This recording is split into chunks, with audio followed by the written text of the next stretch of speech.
What's up, I'm Grandmaster Igor Smirnov, and today I'd love to give you a quick crash course on the Italian game after white goes bishop to c4. This is by far the main opening on amateur level, the most played opening, and yet most people actually play it wrong. But if you understand the main ideas, the main plans, common errors, then you can get ahead of the crowd really simple.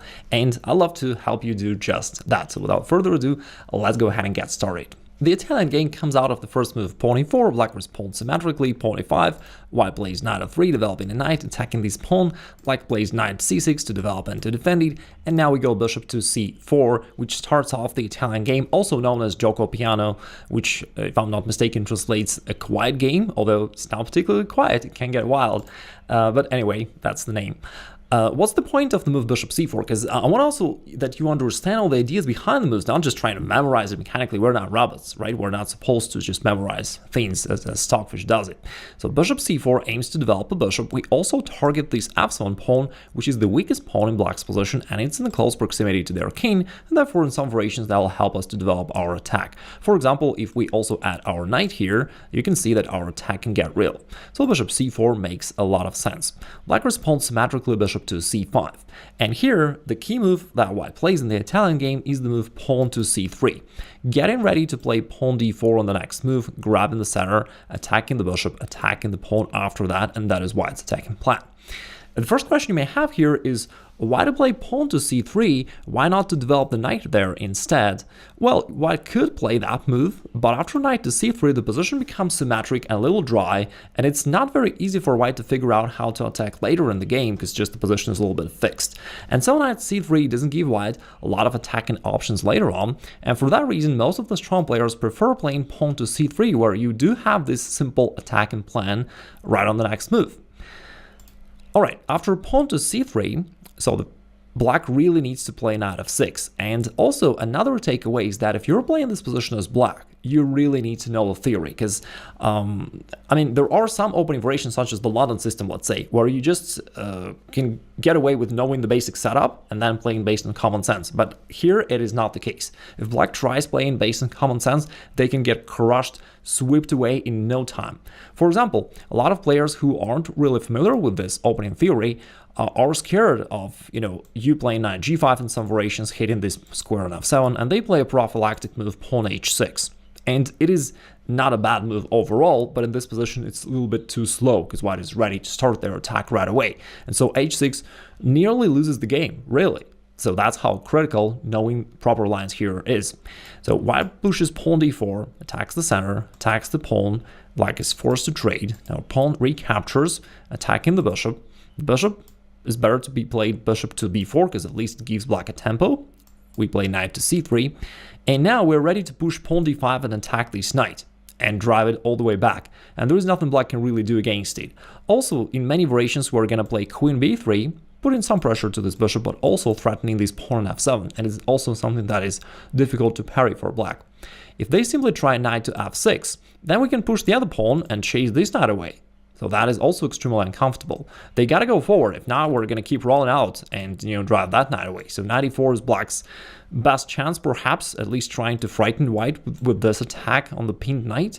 But our position is so strong, we don't have to worry. We are okay with sacrificing that little pawn because that enables a very common tactical theme of the Italian game. If black accepts the pawn sacrifice here on c3, then we are not going to care about the rook because we can transition into a powerful checkmating attack with the move queen to b3. Which is a double attack to this bishop, and we also form a battery along this diagonal, attacking black's f7 pawn, which, as you remember, was one of the main ideas for us to develop our bishop on c4 in the first place. Now, since the bishop is attacked, black has to move it anyway, they're gonna grab the rook, but now you take this pawn, check to the king, as it moves to f8, you can go bishop to a3, check to the king once again, and as black covers it, we can trade here on d6, and then after bishop to g6, strangely enough, black can't parry this very simple threat, queen to f7. And if black moves their queen somewhere, doesn't really matter, queen to c7 to control that square or any other square. I'd love to ask you to think about this position and to let me know if you can find a winning move for white here. And if you can, write it down in the comments below so that you can also remember this tactical idea better. All in all, it means that in this position, black cannot play some random indifferent move, but they have to play knight to f6, developing a knight, fighting for the center, and getting one step closer to castle and putting their king to safety. Alright, after knight f6, white has a principal choice between two different options. Both of them are fine, but they just lead to a different style of a game. White can go pawn to d4, which will create a very sharp position with a lot of forcing variations. Or white can take a more quiet approach, kind of like the Joko piano, a quiet game, and play pawn to d3, a little bit postponing their attack. And I'm going to cover real quick both of these options so that you understand what are they aiming at and which one do you prefer. If white opts to play pawn to d4 here instead of pawn to d3, then the position becomes very sharp. We're attacking the bishop, we're attacking the pawn. Black has to take here, we do recapture. Now the bishop must go forward, bishop b4, because it gives them a vital check, vital tempo. If it goes back, we are ready to push our pawns forward, driving black's knights away, pressuring black all the way back, and we are basically winning. So that's not an option. The only way for black to stay in the game is playing bishop b4, getting this vital tempo. Now it has to cover their king somehow, let's say knight to c3, and now because the knight is pinned down to the king, black can grab this pawn on e4. But of course, it's not the end of the story. White is willing to give up this pawn, but to aim for a quick attack. So they say, okay, I'm fine with that. Let me castle, and I'm going to attack, along this diagonal, along the e-file, and black's in trouble. And the position here is really complicated. Just to let you know, the main line goes like this. Bishop takes c3, and instead of recapturing, white plays d5, adding more fuel to the fire. Now everything attacks everything along all the possible directions, and it becomes a complete madness. Of course, if you know what you're doing, it is still fine to play this. I've got another video where I analyze this variation in greater details, and I'm sharing with you one secret line that most players are unaware of, and I'm still getting great results with it. So if you're curious, you may check this out later, because again, it's basically a subject for a separate lesson. There are a ton of variations here. The second alternative of white, instead of playing pawn to d4, is to choose a more quiet move, pawn to d3. This way, white says, hey, I don't want to expose my king where it still stands in the center, and I don't want to open up the game right away. So I just want to get ready for that. I'm going to castle first, and once I'm ready, I'll then push d4 later on, and I will then transition to attack at my terms when I'm comfortable with it. And d3 leads to a more maneuvering game, where your understanding of this line really kicks in. And if you understand it well, which will be the case after you watch this video, you will outplay all of your opponents, because you will see that they usually play around, playing all kinds of common errors. One of them is trying to take over the center right away. Black may think that you kind of chickened out by playing d3 instead of d4 and think to themselves, okay, if white doesn't want to occupy the center, let me do that by playing pawn d5, and now I'm kind of fighting for the initiative. So now black is attacking in the center. After pawn takes d5, knight takes d5, black opened up diagonal for this bishop. They have a lot of control over the center, and it may appear as if white was outplayed, but it's not really the case. In fact, black is losing if you know the right move. It is the move queen to b3. Once again, black fails along this critical diagonal. You see that we are attacking this side on d5, and we x-ray this pawn on f7, and for that reason, black is already defenseless. That's how easily black can get lost if they don't pay attention to your Italian bishop on c4 aiming at this diagonal. All right, what can black do now? Well, they need to defend the bishop, the knight, somehow. It can't go back, because then you will take here, attack the king, looks bad for black. They can either move the knight somehow to defend it, or they can move the bishop. We're going to take a look at both options. If they play the bishop to e6, then the pawn on b7 falls.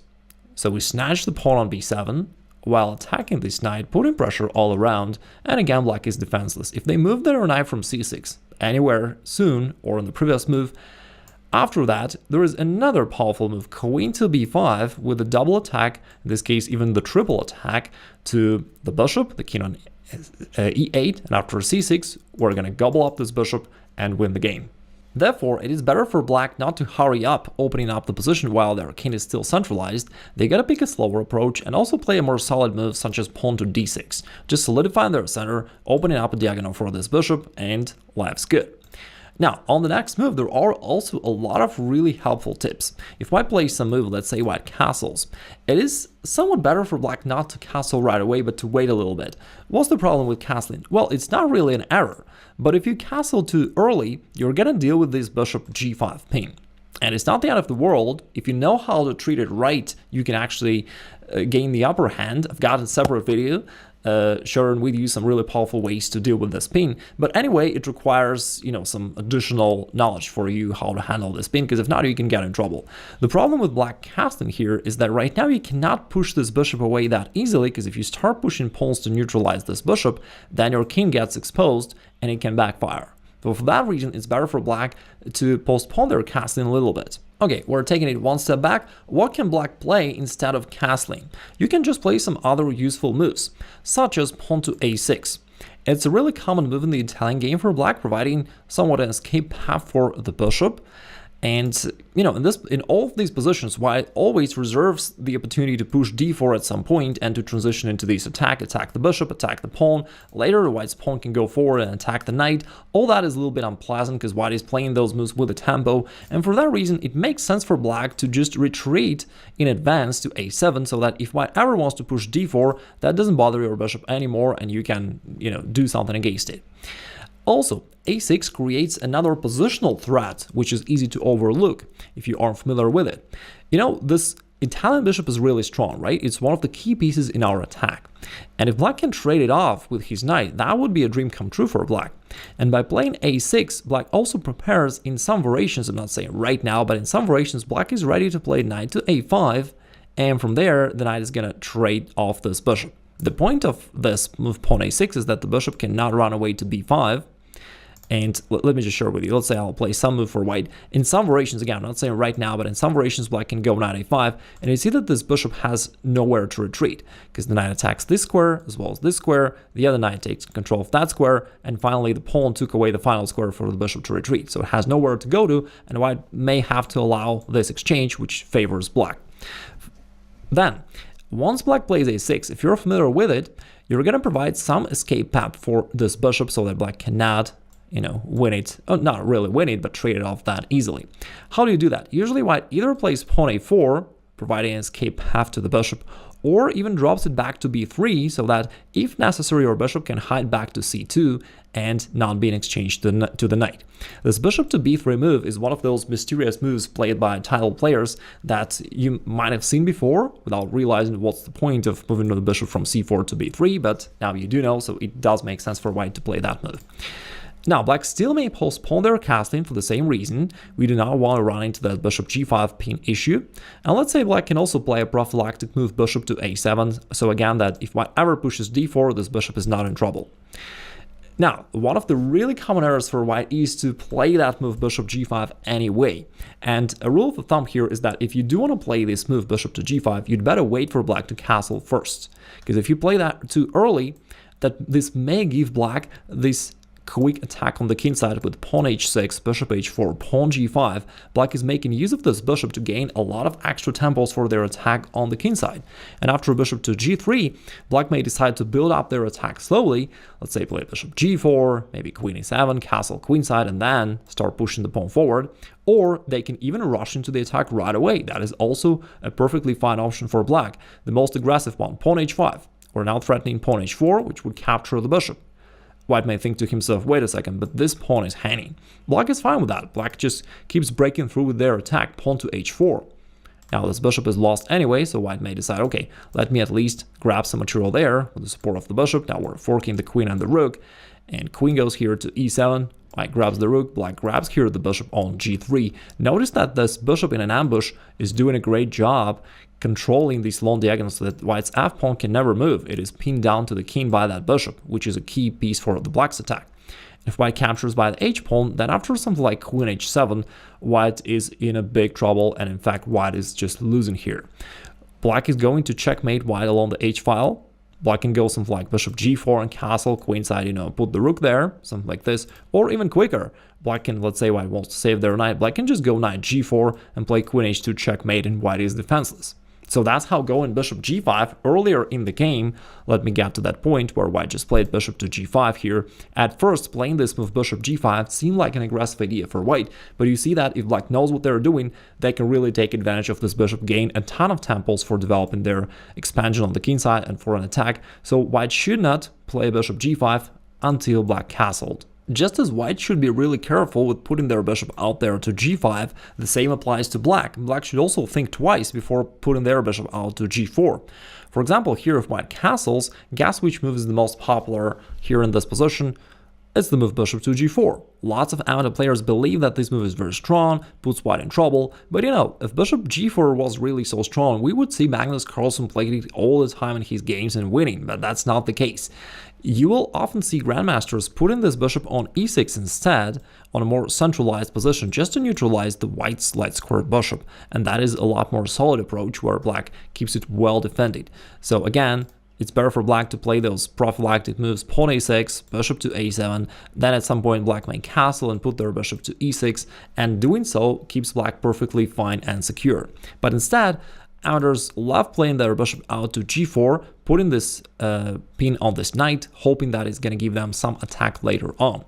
But in this position, it actually doesn't give black much or almost anything, because think about this, in order to attack this knight once again, black really needs to bring their knight to d4, and to put one more attack to the knight. But right now, this is simply impossible because our pawn from c3 controls that square, so black can never play knight to d4, it will be taken, and so bishop g4 really has no power. If white ever needs to support this knight, they can always play knight to d2, and they were going to play this move anyway, right? Because there is nowhere else where this knight can be developed to. So knight d2 will be played, and after, let's say, black castles, now I can chase this bishop away, h3, bishop h5, and there is a very common maneuver for this knight to go via f1 to g3, being closer to the king side and also attacking this bishop away. So we play, let's say, rook to e1 to initiate this maneuver, knight to f1, knight to g3, black will play something, let's say pawn to a6. And remember, as soon as you notice that black goes pawn a6, you always got to be careful with black going knight a5, capturing your bishop, okay? So for example, you may just drop it back so that you don't have to worry about that stuff. Black will play something, let's say pawn h6, also to stop bishop g5 or whatever, and white continues their maneuver knight f1. Let's say black goes pawn b5 or any other move, white continues with their stuff, knight to g3. From here on, the knight is really doing a great job. It attacks the bishop, it aims for the f5 square, really nice square for white's further attack on the king side. Right now we're just hunting the bishop. If it goes back, white can now keep building up their attack on the king side. So we want to shift our pieces towards the king side so that we can then transition into a powerful attack. So we go knight h4, hitting this bishop once again, and this is a real threat because the pawn is pinned. This bishop on b3 always remains to be really, really powerful. So knight takes g6 is a real threat. Black won't be able to recapture because it's pinned. The bishop will have to go back. And now we can just play knight to f5, and that is an ideal attacking position for the knight. It attacks so many squares around, making it so uncomfortable for black that black is already nearly losing the game, really. They usually go knight to e7 here, trying to trade off this knight.